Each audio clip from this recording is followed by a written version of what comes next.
Une recette de cuisine en respectant toutes les règles du judaïsme, ça rend quoi? Hier, pendant le jeûne, j'ai préparé des cookies. Comme j'ai mis du beurre à l'intérieur, je me suis installé du coin lait.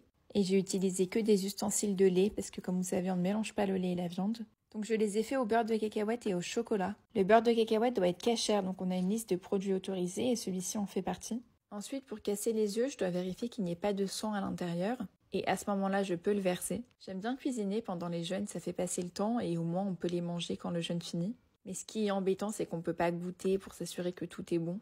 Ensuite, pour la farine, donc pareil, on a une liste avec toutes les farines qu'on peut acheter dans les supermarchés. Donc on n'a pas de risque qu'il y ait des grillons à l'intérieur de nos farines. Certains la tamisent en plus pour être sûr qu'il n'y ait pas d'insectes à l'intérieur, parce que les insectes ne sont pas cachers. Du coup, là, comme c'est une recette qui contient du lait à l'intérieur, donc le beurre, il faut que je fasse attention de ne pas les manger avec un repas à viande. Et je peux les manger que 6 heures après avoir mangé de la viande. Donc en général, on remplace le beurre par de l'huile ou par du beurre végétal. Donc là, j'ai mixé le chocolat avec un ustensile de lait. Donc ça paraît, c'est un chocolat qui nous est permis par une liste.